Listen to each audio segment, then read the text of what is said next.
Hello everyone and welcome back. Now, in the previous video, we learned about Sturm-Liouville theory. In particular, I gave you a huge theorem that tells you all about solutions to eigenvalue problems with differential operators. Let's apply it in this video. Let's look at heat flow on a non-uniform rod, right? So we've been playing around with this partial differential equation a little bit for the past couple videos. Let's actually solve it. Okay, so here we have C rho, and now partial u partial t is equal to partial x, k naught, partial u partial x. And I'm going to assume no heat source just to make things simpler, but of course you could. In this case, let's also put some boundary conditions on our heat flow. Let's assume that on the left point here, we have a fixed temperature at 0. Okay, so the left end point is a Dirichlet condition, whereas the right end point, let's assume it's insulated. So this is a case of what are called mixed boundary conditions, right? Dirichlet and Neumann boundary conditions. This could easily be done physically, right? On the left-hand side, I've fixed the temperature to be 0. On the right-hand side, I have an insulated boundary, right? We've already talked about the physicality of each of these boundary conditions. It could be a long enough rod that these things are separated far enough that this is really sort of what's happening physically. But the beautiful part here is that we are going to be able to use Sturm-Liouville theory because this fits the general boundary conditions. Remember, with beta 1, beta 2, beta 3, and beta 4, this fits with beta 1 equal to 1, beta 2 equal to 0, and beta 3 equal to 0, beta 4 equal to 1. Okay, let's apply separation of variables. All right, so as always, as we've done before, phi of x times h of t. And I'm just going to write down the resulting equations because I did this 2 videos ago. So 1, h prime is equal to minus lambda h. And 2, the Sturm-Liouville problem now, the eigenvalue part, k naught d phi dx, and then plus lambda c rho phi of x is equal to 0. With phi of 0 is equal to phi prime of L is equal to 0, right? Fixed, insulated. Okay, so this now is a Sturm-Liouville problem, right? So I'm going to call it an SL problem for short, Sturm-Liouville, and then eigenvalue problem, but I'm just going to call it a problem. So here's what we know. So therefore, we know that there exists an infinite sequence of eigenvalues and eigenfunctions. All right? I have them written as pairs. They come together. These are solutions of the SL problem. Right? So I know that I can solve this thing. I don't know what they are, even if we don't know this. And also, the solution to the PDE becomes, well, what would it become? It is u of x and t. We do the same thing that we've done with sines and cosines, but it would be an infinite summation of some constant coefficient an multiplied against the eigenfunction, and then e to the minus lambda n t, right? So this is the time part. That's the h prime is equal to minus lambda h. For each lambda that's a solution of this, you put it in, you get a different decaying solution or growing depending on the value of lambda, e to the minus lambda n t. So that's very, very simple, right? At least in theory, we can get what the solution should look like. but it doesn't tell us a whole lot. Before we go there, though, let's ask ourselves, how do we implement an initial condition? An initial condition, let's imagine we have some initial temperature distribution, just a function f of x. Again, we should assume that it's at least piecewise smooth, because then we can exploit the completeness of this basis of eigenfunctions. Because what this is, you put t equal to 0 in here, you get an expansion, an phi n of x, which that Sturm-Liouville theorem told us we were allowed to do. The question is, how do you find the actual ANs? Well, we use the orthogonality of the eigenfunctions, the same way that we found them when we had sines and cosines here. So what I'm going to do is I'm going to give you the formula. I'm going to see if you can reverse engineer it to see how I got it, okay? So again, it's the same way that we did it whenever we had sines and cosines. Just now you have to use the orthogonality of the Sturm-Liouville eigenfunctions. So this would be f of x, phi n of x. And my weight function now is c of x times rho of x. That's my sigma.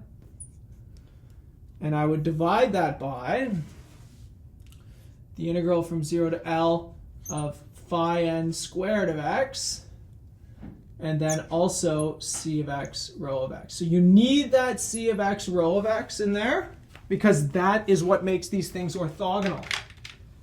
Okay, so go back through your notes and take a look at how we did this with sines and cosines, and you'll see how it's done here as well. But again, it doesn't tell us everything, right? Actually, it doesn't tell us much. It just tells us that a solution exists. So let's try and get some information here. Let's try and do what we can. Since you can order these eigenvalues, really, lambda 1 is the most important. And the reason I say that, the reason I say that is because if lambda 1 is negative, then one of these things is going to grow, because it's going to be e to a positive number. But if lambda 1 is positive, then everybody would be positive, right? Because you get 0 is less than lambda 1, which is less than lambda 2, right? So everybody's positive, and everybody decays. Again, that is the sort of physical expectation here, right? You should expect the heat flow to sort of dissipate out here. So the question is that reflected by the solution? Because as mathematicians, or as physicists, or engineers, if the solution doesn't reflect what we see in reality, either we're setting up our experiment incorrectly, we're measuring the wrong thing, or our equation isn't governing what we thought it was governing, right? So we might have to go back to the drawing board. Okay, well, let's take a look. Let's say we would get growth of our solution if lambda 1 is less than 0, and we would get decay if lambda 1 is greater than 0. Let's use the Rayleigh quotient, okay? So use Rayleigh quotient, or Rayleigh quotient.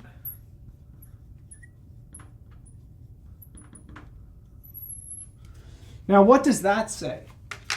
Well, remember, the Rayleigh quotient was how we related eigenvalues and their eigenfunctions. Let's input all of the important data. Now, the fact that I have zeros at the endpoints means that the evaluation part of the Rayleigh quotient disappears. I'm just left with integrals on the top and the bottom. I get 0 to L of k naught of x. That was my p term. And that's multiplied against d phi 1 dx squared dx divided by the integral from 0 to L of phi 1 squared of x against the weight function, c of x rho of x. dx. Okay. So the question is, what can we say? Well, clearly, this is greater than 0, and this thing is greater than or equal to 0. Now, why do I say that's greater than 0? Well, remember, the number of roots for the first eigenfunction is 0, right? So we order these things using the counting numbers, 1, 2, 3, 4. And the first eigenfunction, 1, has n minus 1 roots. 1 minus 1, 0 roots, right? The second eigenfunction has 1 root. The third eigenfunction has 2 roots, and so on and so forth. So this thing is strictly positive. It never hits 0. Its derivative, though, is greater than or equal to 0 everywhere, right? Sorry, its derivative squared, pardon me. Now, the question is, what about all the other terms in here? Well, physically, so let's say physically, we would have to have that these things are all positive. Right? So remember, you might want to go back to how we sort of derive these different pieces. But for example, rho was the density. The density of this thing, this rod is not going to be 0. It's going to have a non-zero density everywhere, right? It might be close to 0, but it's still positive. Same thing with my other coefficients in here. So these things all, for this problem to make sense, for it to govern reality, all of these things have to be strictly positive. Okay, so what that means is that lambda 1 is greater than or equal to 0, right? Because this piece is greater than or equal to 0, this piece is greater than 0, that means that the whole thing is greater than or equal to 0. So what does that tell me? Well, it tells me that at least there's no growth, right? Because every eigenvalue from there on out is going to be positive. But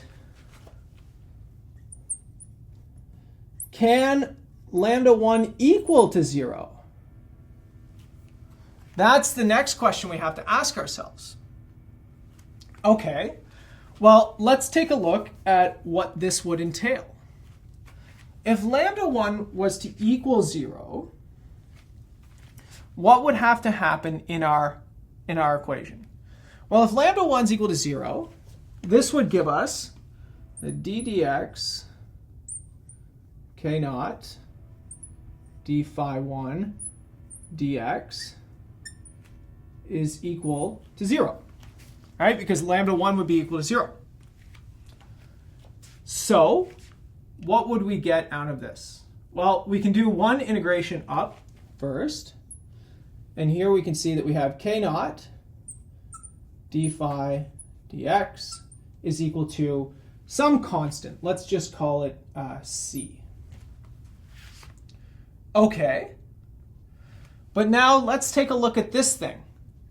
If this is actually an eigenfunction, okay, then what I could do is I could, since this equation is going to be satisfied for all x, I could ask what would happen at phi prime equal to at x equal to L. So at x equal to L,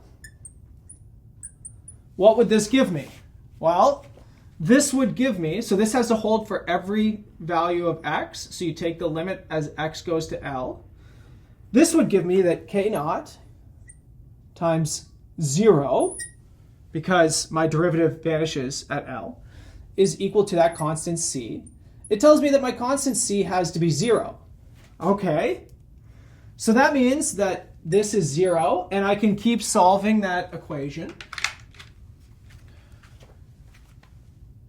And I can divide off the k naughts here, and this tells me that phi 1 of x is equal to, let's say, d, a constant, just by integrating up, right? I'm nothing fancy. But then, let's look at the other boundary condition. At x equal to 0 here, I would get phi 1 of 0 is equal to d, which has to be equal to 0 because of the other boundary condition. So that means that phi 1 has to be identically 0, which is not possible, right? That's not an eigenfunction. In the same way that 0 is not an eigenvector, right? We're looking for non-zero functions. And so what does that tell me? Therefore, lambda 1 is strictly positive. Lambda 1 is strictly positive. So that means that all eigenvalues are strictly positive. And in particular, it means for this thing, the limit as t goes to infinity of the solution, that's equal to 0 everywhere. Because every one of these things is positive, so you get decay. Everybody exponentially decays. So that's how you can actually use Sturm-Liouville theory to solve these partial differential equations. I use solve a little bit lightly here because I still don't know what the eigenfunctions are, but I can use a lot of information that I got from that Sturm-Liouville theorem in order to infer something interesting about the solutions. When we come back in the next video, I'm going to show you how you can prove a lot of those pieces for the Sturm-Liouville theorem. So I'll see you all in the next video, everybody.